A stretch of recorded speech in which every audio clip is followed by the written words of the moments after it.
Hello and good morning friends, welcome to the CEC-UGC live lecture. Dear friends, with our ongoing series on microeconomics, we are pleased to announce that we have conducted a numerous session under the series microeconomics, and today also we are going to carry forward the series and would be talking on applicability and significance of laws of returns to a variable factors in first session. In the second session we would be discussing on long run production functions, and for this very discussion we have once again with us in our studios Dr. Kamlesh Gakkar. Dr. Kamlesh Gakkar is a professor in Institute of Management and Research, Maharishi Dayananda University, Rohtak.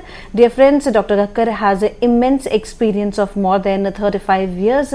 She has written many books, as well as many of her publications have been published in reputed journals both at national and international level, and lots of students are pursuing their PhD under her able guidance. So dear friends, let's welcome our guest Dr. Kamlesh Gakkar, and let's try to get in-depth knowledge on the two topics together in the individual sessions. So without wasting any time, I would like to welcome our guest Dr. Kamlesh Gakkar. Dr. Gakkar, welcome to the UGC lecture. Thank you, Geetika. Dear viewers, today we will discuss about applicability and significance of returns to a variable factor. We have seen that in the short run, when one factor is fixed and we keep on increasing the amount of variable factor, we can get three types of returns: law of increasing returns to a variable factor, law of constant returns to a variable factor, and law of diminishing returns to a variable factor. As one factor is fixed and only variable factor is increased, so that is why the name is laws of returns to a variable factor. So firstly, law of increasing returns to a variable factor. Naturally, what this law tells us, that in the short period when one factor is fixed and we go on increasing the amount of the variable factor like labor, then marginal product as well as average product of the labor goes on increasing. This can be explained with the help of isoquants. So what are isoquants? Isoquants are those curves which show the combination of two factors like labor and capital which give same output. So by making use of this, we have shown the law of increasing returns to a variable factor in this figure 1. Here on x-axis we are showing labor, which is the variable factor, and on y-axis we have shown capital, which is taken as the fixed factor. Amount of capital is fixed at OA. The line AB, which is parallel to x-axis, is known as proportion line, because on this line capital is fixed but we are increasing more and more of the labor. So the proportion between labor and capital is changing. P1 and P2 are the two isoquants, and G is on point. G point is on isoquant P1, which shows that at any point 100 units of output can be produced. At point G, OA of the capital is employed and OL1 units of labor are employed to get 100 units of output. And as we move from A to B on point H, which is on the P2, now we have increased the labor from OL1 to OL2. Labor has been doubled, but the output is 250 units of output, and that is more than double. So this shows the increasing returns to the variable factor. So we should see where it is applicable also. According to Marshall, this law is mainly applicable in manufacturing industry, because when we employ more labor and capital in the manufacturing sector, the organization is improved due to division of labor and specialization efficiency of production increases and the total productivity rises and marginal cost goes on declining.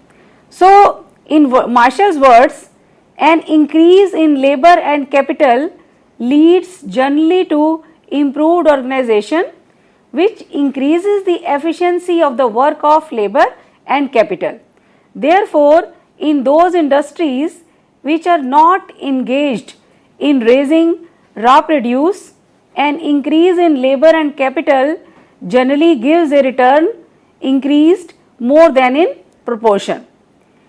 According to John Robinson, the tendency of increasing returns operates in all branches of production. In her words, when an increased amount of any factor of production is diverted to a certain use, it is often the case that improvements in organization can be introduced which will make natural units of the factor more efficient, so that increase in output does not require a proportionate increase in the physical amount of factors. Thus, this law is applicable in industry as well as in other productive activities. The tendency of increasing returns comes into operation because of the efficiency of factors of production. Now, what are the limitations of this law? When the fixed factor employed in the production process is divisible and it is possible to employ certain given quantities of the variable factor on each divided section of the fixed factor, then instead of increasing returns, the tendency of constant returns to prevails. So, what has been said in this paragraph is that if the fixed factor is also divisible, then we would not have increasing returns to scale. And secondly, if the size of units of factors that can be employed in variable proportions is small, the tendency of increase in productivity is very much visible. However, if the size of these units is very large, employment of even one unit of these factor pushes the level of production beyond the stage of increasing returns, and producer does not feel the operation of tendency of increasing returns.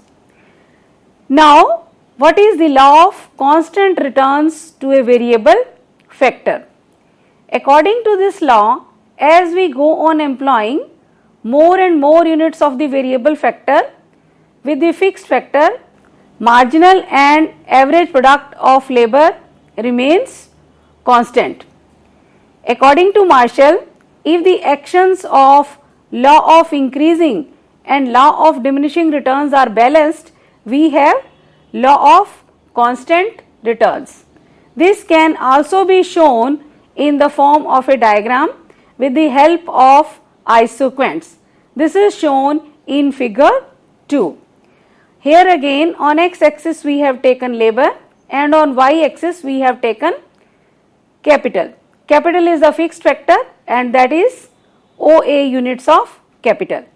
P1 and P2 are the two isoquants showing output 100 units and 200 units respectively. Point G is on production this isoquant P1.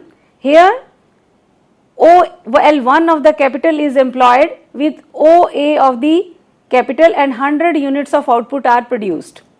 When we move from P1 to P2 and at point H, labor has been doubled from OL1 to OL2 while the capital is the same as OA. Now, output has also doubled to 200 units. So, in this case, this is showing constant returns to a variable factor because output has changed in the same proportion as the change in the variable proportion. Now, where does this law apply? Marshall feels that operation of the law of constant returns is very limited as this operates only in case of balance between the tendency of increasing returns and diminishing returns. However, modern economists say that the area of operation of constant returns is fairly large. According to them, tendency of constant returns is generally found to operate before the tendency of diminishing returns set in. In no field of productive activity are increasing returns obtained forever. Whether it is agriculture, whether it is industry or any other productive activity, the tendency of increasing returns can operate only up to a certain limit. After this limit is reached, constant returns operate for some time. It is an important stage because it exhibits an optimum combination of factors of production. Here marginal cost is the minimum. From the point of view of producers, it is a very significant law. Then we come to the law of diminishing returns to a variable factor. Naturally, according to this law, as we go on employing more and more units of the variable factor on the fixed factor, then marginal productivity as well as average productivity of variable factor goes on declining.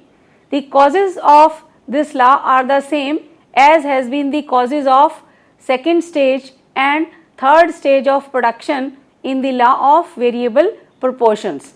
That is that the fixed factor is now become scarce and we are producing in more than optimum ratio and the factors of production are not perfect substitutes of each other. For this reason, we get the law of diminishing returns to a variable factor. And this can also be explained in the form of a diagram with the help of isoquants. This is shown in figure 3. Here on x axis we have taken labor, on y axis we have taken capital. Capital is the fixed factor and it is shown by OA units of capital. P1, P2 and P3 are the three isoquants showing 100 units of output, 160 units of output and 200 units of output respectively. As we are on P1, with OA units of capital, OL1 units of labor are employed and 100 units of output is produced. When we move from P1 to P2, we get the point H. Here labor has been doubled from OL1 to OL2, but the production is 160 units of output. It has not been doubled, it is less than double. When we move from P2 to P3 and we reach at point I, here we have employed OL3 units of labor with same OA units of capital. Now labor is 3 times of what it was at OL1, but the output has become 200 units. It has become doubled. It has not become 3 times. So this shows that we have got diminishing returns to a variable factor. Now where this law is applicable, according to Marshall, this law operated only in agriculture.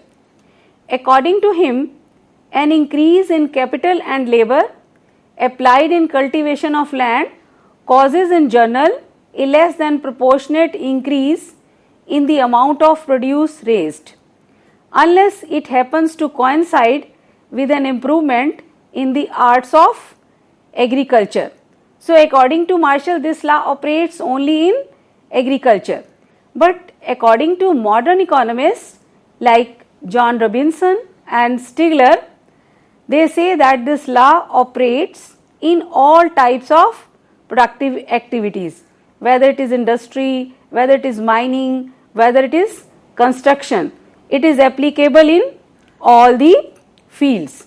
In these fields, as the production is increased by employing more of the variable factor, keeping the other factor constant, marginal product of the variable factor goes on declining and marginal cost per unit of output goes on increasing.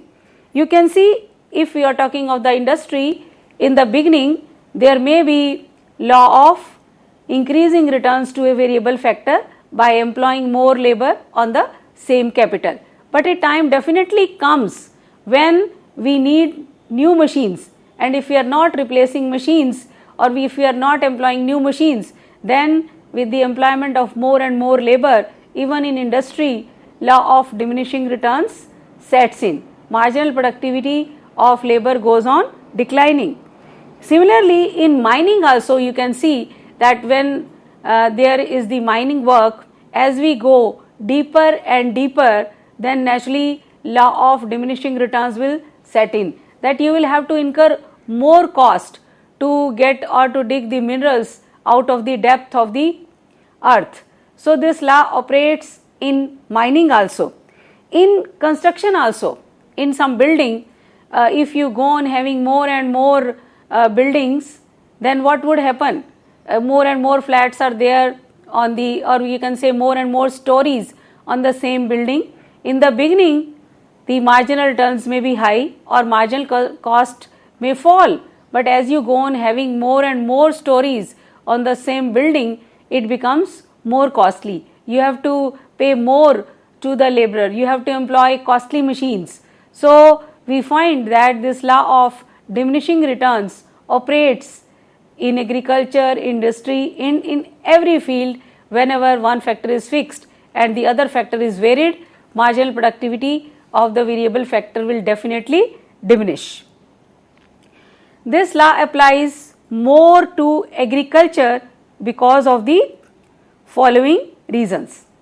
Number one is fixed amount of land in agriculture. You know, in agriculture we are making use of the land, which is a fixed factor.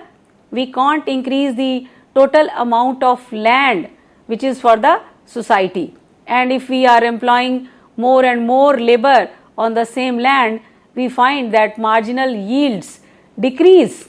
Had it not been possible, what would have been done? That on the same land we could grow as much as we liked, and there would never have been a food shortage in any country by employing more labor on the same land. Then fertility of soil is limited. No doubt land is fertile, but when more and more units of labor or more and more units of capital are employed on the same land, substantial fertility of the soil is used up, and with the employment of more factors on the same land, then productivity does not rise in the same proportion as there is increase in the variable factor because of the decrease in the fertility of soil. Then there is less use of machines in agriculture. So far as industries are concerned, we can use more machines in them, and you know, with the use of machines, production is increased and the marginal cost is decreased. But in agriculture there is less mechanization, or machines cannot be used to a very great extent. So that is also the reason for the law of diminishing returns to operate in agriculture. Then less division of labor. You know, in agriculture, no doubt the process of cultivation is divided into different parts and division of labor is possible, but that division of labor is not as much as can be done in the industries, where there can be processes divided into large number of simple and divisible processes which are done by the individuals or by group of individuals, leading to more and more specialization and increase in the returns to a variable factor. So these are some of the reasons which say that law of diminishing returns operates more in agriculture. Now, what is the significance of the law of diminishing returns? Number one is basis of Malthusian theory of population. A theory of population is given by Malthus. Now what he says that the food production increases in arithmetical progression. Supposing you can say it is increasing every time by the difference 2, that in the first year production is 2, then it is 4, then it is 6, and then it is 8. Every time it is increasing by 2. But the population rises in arithmetical progression. Here the multiple remains the same. Supposing the first time population is 2, then it becomes 4, then it becomes 8, and then it becomes 16. It is the arithmetical progression. So, geometrical progression. So, you see that there will be a gap in the population and production. Population is more, it has increased to 16, while the food grain has increased to 8. So, there is a gap and there is a problem, and that is the Malthusian theory of population. And actually this is based on the law of diminishing returns, which says that by employing more labor, what would happen, that marginal productivity of labor will go on declining. So, that is why food production is always lags behind the increase in population. Then this law of diminishing returns is also the basis of Ricardian theory of rent. According to Ricardo, there are different types of land, and the least fertile land, or you can say the least productive land, is the marginal land, and here there is no rent. But the other lands, they are giving more productivity as compared to the marginal land. So, the difference between their productivity and marginal land is known as rent, and this is also because of the diminishing returns, that as we are using more and more of the land, then naturally marginal productivity of land also goes on declining, and this gives rise to the rent. Then another advantage is about the significance of industries. We have seen that law of diminishing returns operates more in agriculture. We get diminishing returns, and if we will be employing more and more labor on the same land, there may be even negative returns leading to decline in the total production.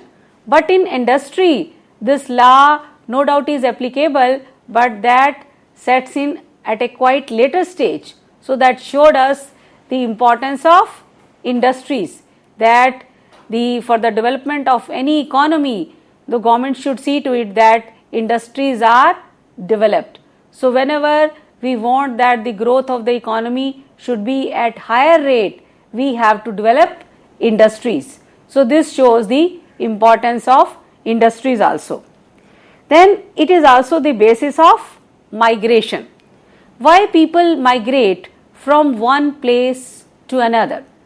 At a place where the law of diminishing returns has set in, this means marginal productivity of the labor is declining, and if the laborers are paid according to their marginal productivity, they are paid less. So, they move from that place to the other place where there is law of increasing returns, so that they can get higher wages because of the increase in the marginal productivity. So, this is also the basis of migration of the people from one place to another. This is also the basis of technological progress. We know that law of diminishing returns will definitely operate sooner or later, and no producer wants that marginal cost should go on increasing, because if he sells his product at a higher price, demand will be curtailed. So, he does not want this, he wants to have increasing returns. So, he finds some new ways of doing or producing a thing. Research and development is going on in different industries, in different fields, only to prevent the oncoming of law of diminishing returns. So, technological progress has been there only because the producers want to avoid this stage of diminishing returns. So, this was about the significance of law of diminishing returns. Now, the law of diminishing returns is naturally a short run is a part of the short run production function where the technology is given. So, but with the passage of time, as the technological progress takes place, with the development of new means or new techniques or the, you can say, better ways of production, there is technological progress, and what happens that this production function shifts, and this has been shown in the figure 4. What is the impact of technological progress on the production function? Now, we have shown labor on x-axis and we have shown total product per time period on y-axis. TP1, TP2 and TP3 are the 3 production functions in the short run. First production function is TP1, where with OL 1 labor OA output can be produced, but with technological progress this TP1 shifts to TP2, and now L1B is the output which can be produced with the given labor.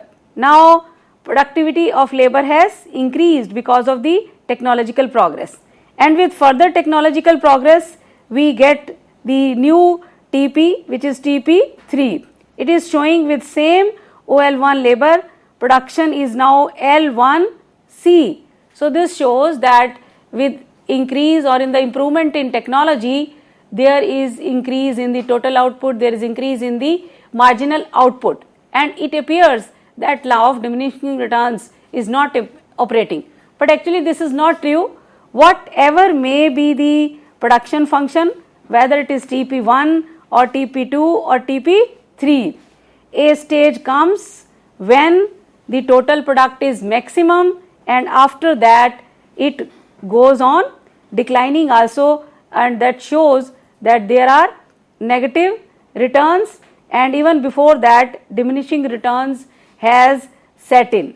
So, this only shows that it can move upward, but law of diminishing returns will definitely operate everywhere because the fixed factor is not changed and we are increasing more and more of the variable factor, leading to fall in the marginal productivity and average productivity of the variable factor declining.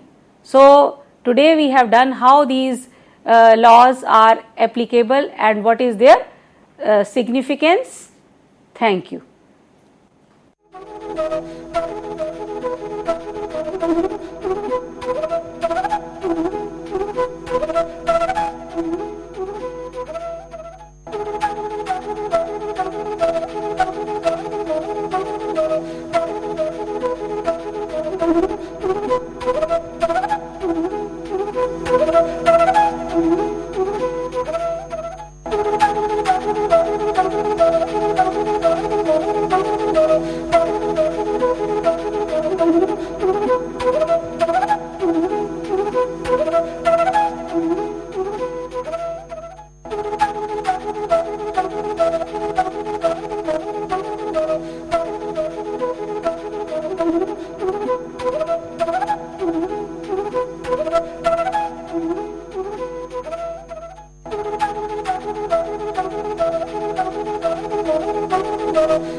Dear viewers, in this session we will discuss about long run production function or returns to scale.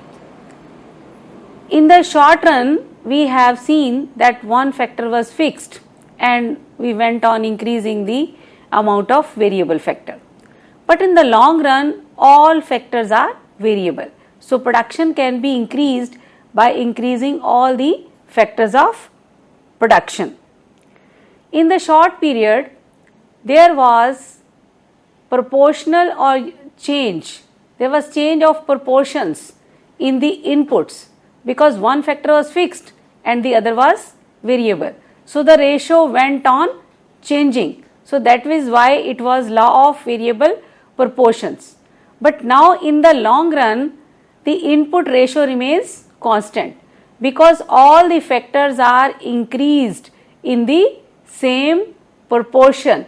So input ratio remains same. Supposing we say that on one machine we are employing 2 laborers. So the ratio is 1:2, and if we employ 2 machines we are employing 4 laborers, or if we are employing 3 machines we are employing 6 laborers. So the ratio remains constant. So in the long run, input ratio is constant.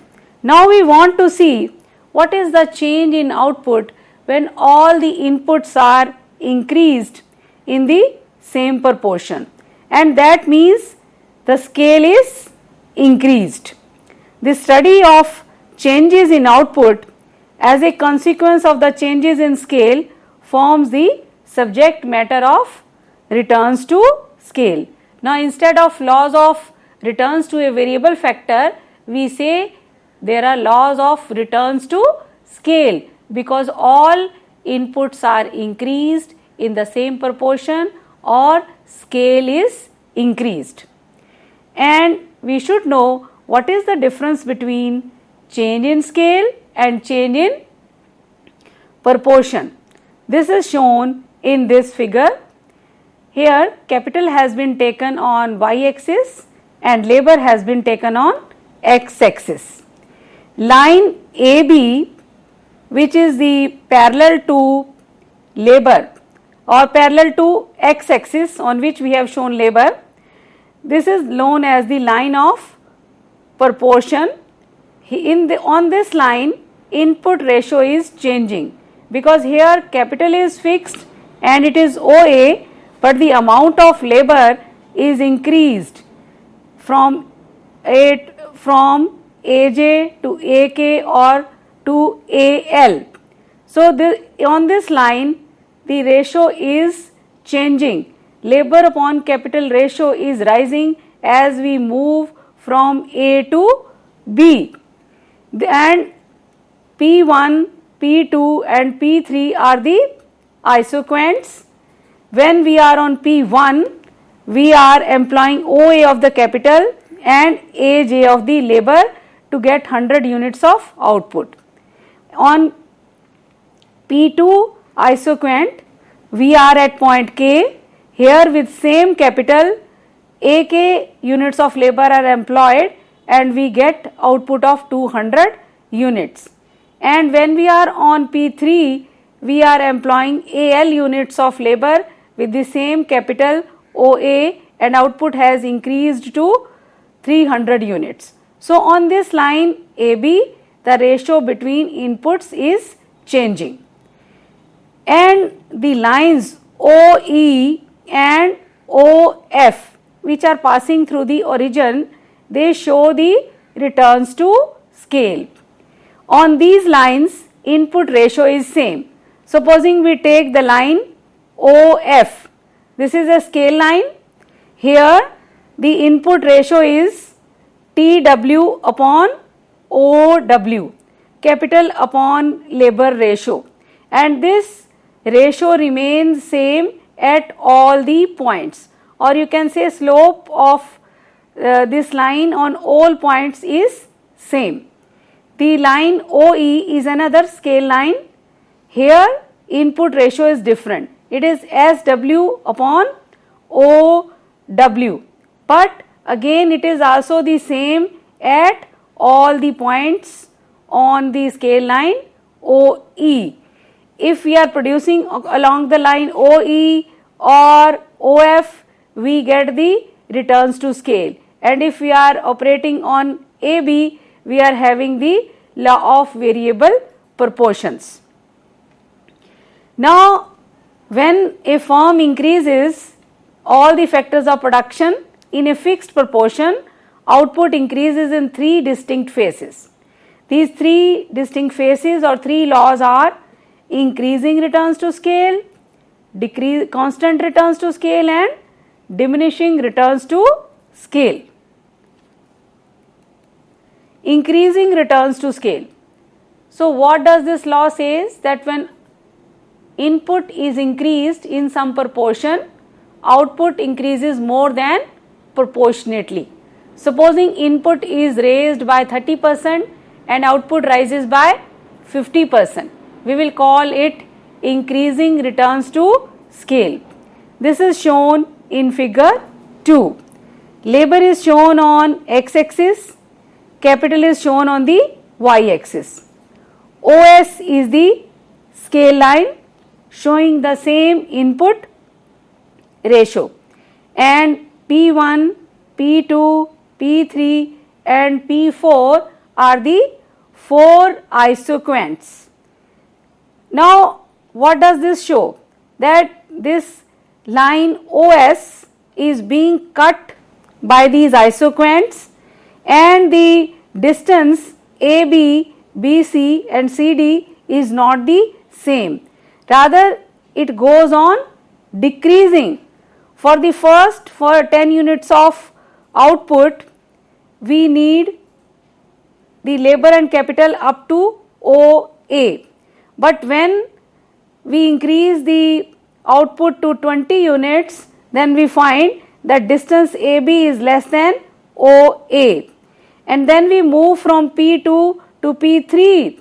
Again, the distance PC is less than AB, while the increase in output is the same. And further, as we move from P3 to P4, we need less amount of capital and labor to produce the same output. So CD is less than BC, BC is less than AB, and AB is less than OA. This is the increasing returns to scale.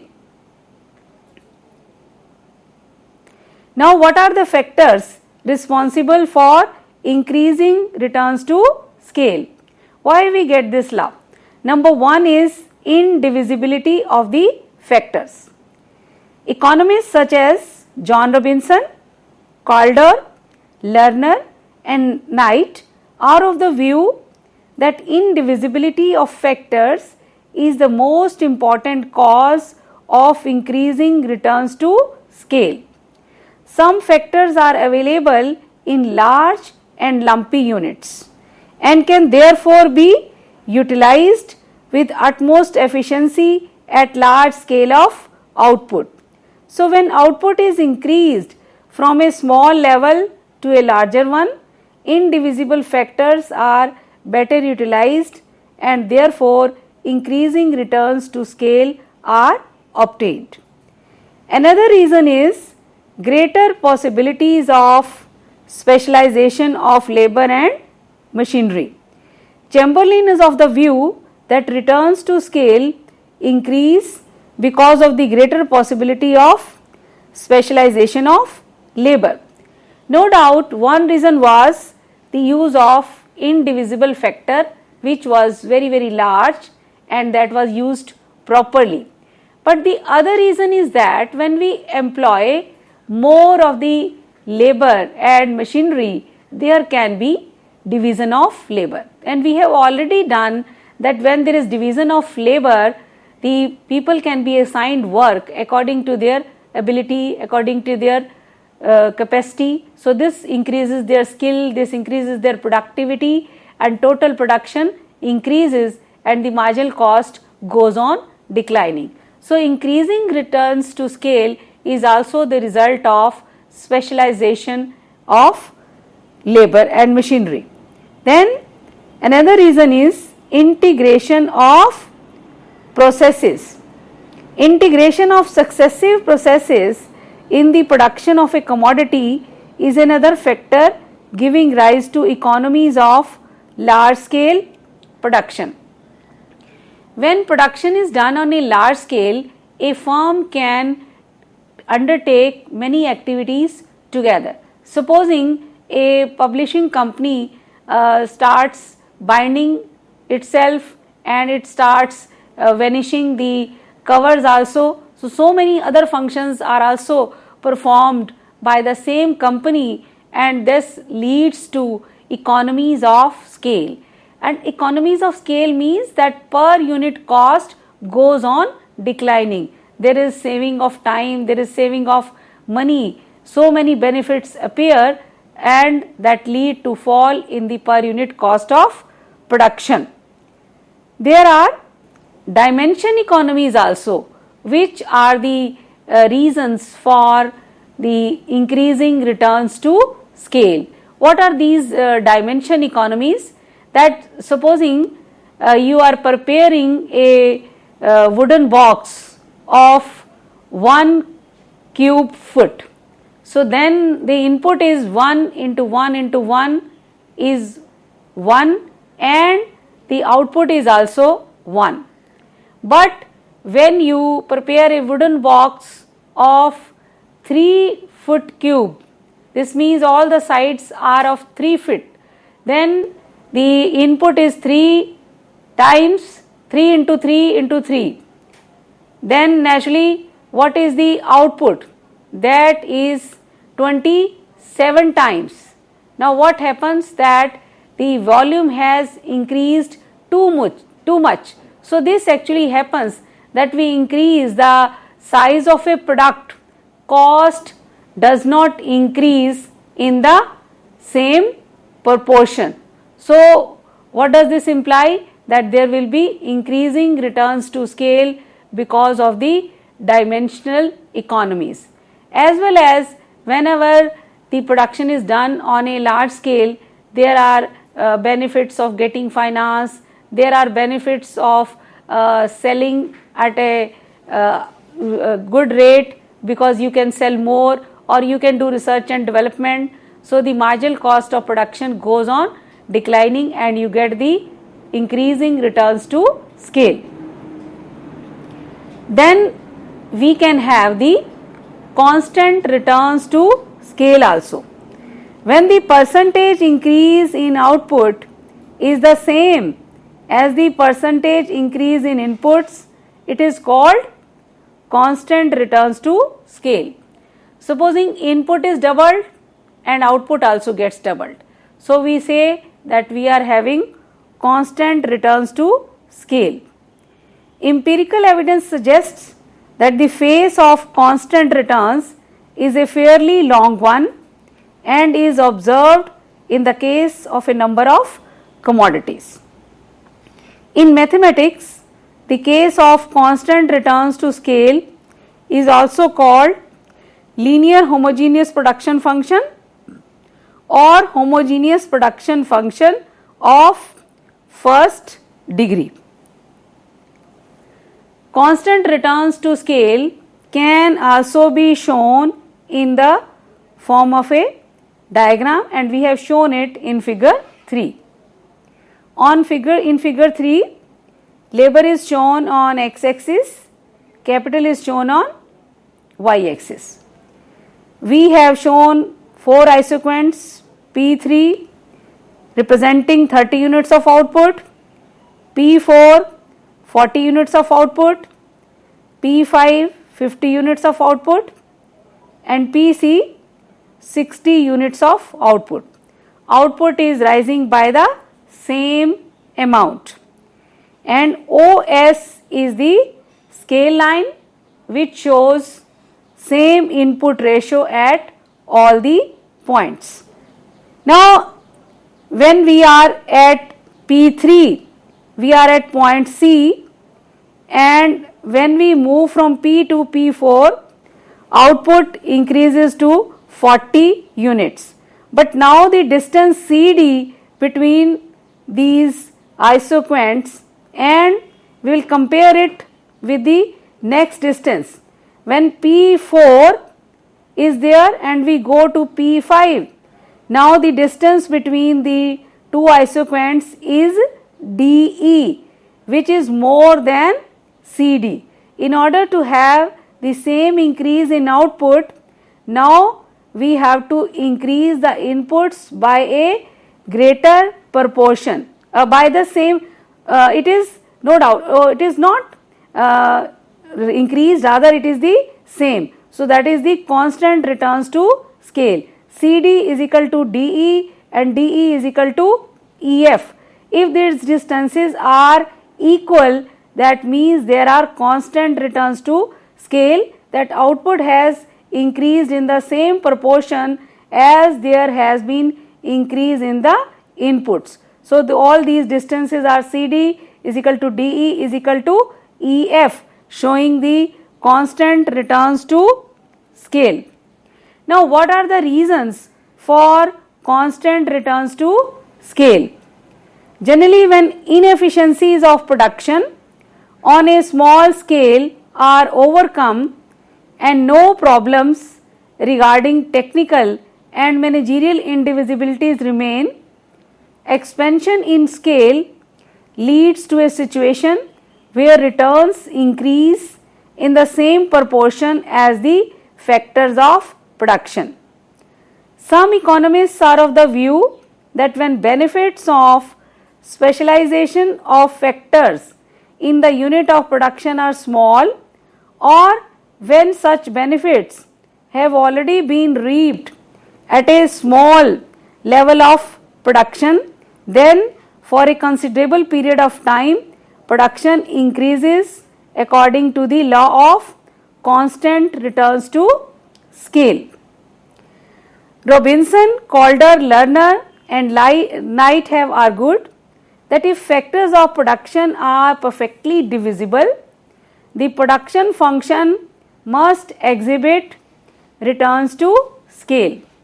In their opinion, if constant returns to scale does not prevail in some industries, it is because in these industries, either due to scarcity or indivisibility of some factors, it is not possible to vary all of them in the same proportion. These economists don't think that economies of scale will be available when the factors of production are perfectly divisible. They stress the role of optimum factor proportionality in the production. According to this view, for achieving the best results in production, there is a certain optimum proportion of factors. When the factors of production are perfectly divisible, they can be increased or decreased by suitable amounts so as to achieve the optimum proportion between factors. Thus, in case of perfect divisibility, factors could be divided and subdivided by appropriate amounts and any amount of output, no matter how small or large, can be produced with optimum factor proportion, and as a result economies and diseconomies of scale would be non-existent and we would get constant returns to scale. So these economists say that if factors of production are perfectly divisible, then we will have always constant returns to scale.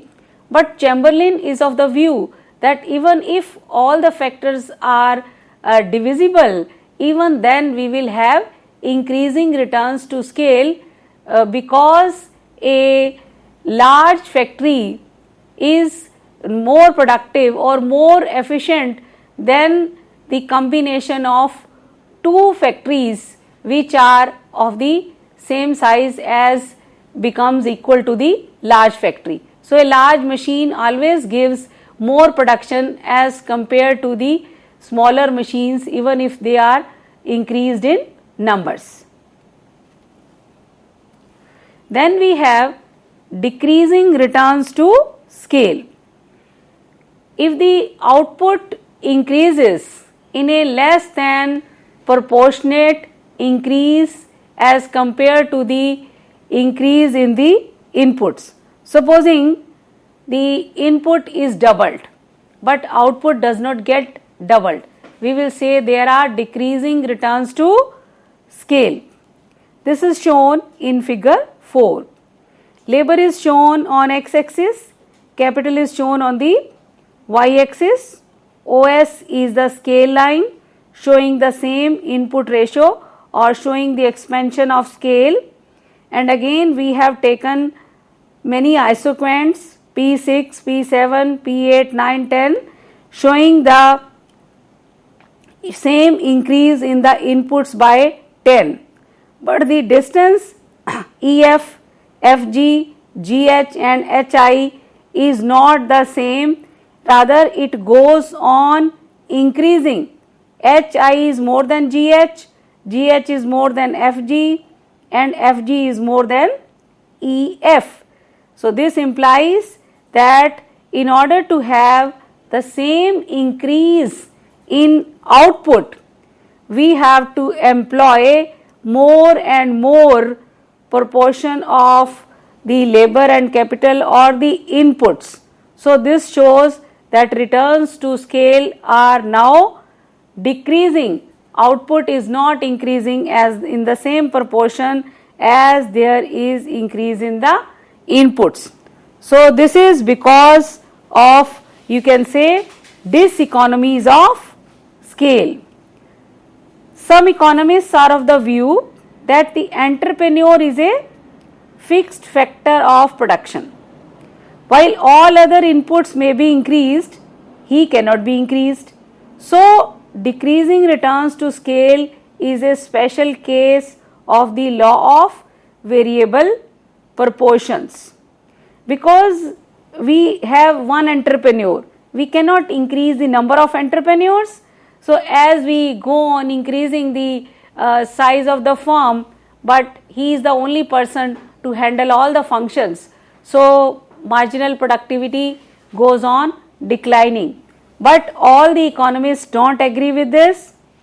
They say that it is not the special case of law of variable proportions and argue that decreasing returns to scale eventually occur because of the increasing difficulties of management, coordination and control with the expansion in scale and output. When the firm has expanded to a too gigantic size, it is difficult to manage it with same efficiency as previously. You know, when there are economies of scale, we get the increasing returns to scale, and when the diseconomies of scale start arising, that means that cost per unit goes on declining, that we go on increasing the size, it is difficult to control, it is difficult to manage the labor, wages increase, or to finance the firm we have to get loans at a higher rate of interest, it is difficult to sell the product also, and as well as we don't get the good raw material or at a very high rate. So there are diseconomies of scale also which lead to the decreasing returns to scale in the firm. Now these were the returns to scale actually in different production functions. Now we'll show how the varying returns to scale can be there even in a single production process. That these three scales, increasing returns to scale, decreasing returns to scale and constant returns to scale, can be there in the same production function. In the beginning, when a firm is quite small and its size is increased, then what happens because of the specialization of labor or because of the better use of the indivisible factor which is quite large, we get the increasing returns to scale in the beginning. But as we go on increasing the size more and more, then naturally in the same firm or on the same in the same production function or same production process, what happens that now there are, you can say, economies of scale, and diseconomies become equal or they balance each other, or law of so that is why there are constant returns to scale, that output increases in the same proportion as there is increase in the inputs. And even still, then we go on increasing the size, it is becoming 2 times, 3 times, 4 times, then naturally what happens? It is difficult to control, it is difficult to manage the labor, it is difficult to sell the whole product, or there are different problems of management, and we get the decreasing returns to scale in the same production process. This is varying returns to scale in a single production process are shown in the figure 5. Here again we have taken labor on x-axis and capital is shown on the y-axis. OS is the scale line showing the expansion in scale and showing the same input ratio. And we have shown different isoquants P1, P2, P3 up to P8, showing the increase, showing the output to be 10, 20, 30 and so on up to the 80 units of output. And you see again what is the difference between the subsequent isoquants from O to C. What is happening? That this distance is decreasing, that you can see that BC is less than AB, and this is, you can say here up to this point there are increasing returns to scale, and from C to E you get the constant returns to scale, because here the distance between the subsequent isoquants is same, or you can say output is increasing in the same proportion as input. But after E, what you find that you have to increase the input by a greater proportion to get the same increase in output. So here FG is greater than EF or EF is greater than DE. So here we are getting decreasing returns to scale. So this shows that even in the same production function we will get different returns to scale. So dear students, in this lecture I have told you about the various laws of returns to scale and how they operate in the production function. Thank you. With this note, thank you ma'am, thank you so very much. And dear friends, we would like to have your feedbacks, and for this you need to mail us at info.cc@nic.in if you have any kind of queries, or if you want to have lecture on any of the topic under the series microeconomics, then you can definitely contact us, and for you we would be uploading this lecture on YouTube so that you can access this lecture, as well as all the lectures pertaining to the series are there on the YouTube already for you. So keep watching us and keep giving your feedback. We would be meeting again very soon. Till then, take care. Goodbye. Thank you ma'am. Thank you so very much. Thank you.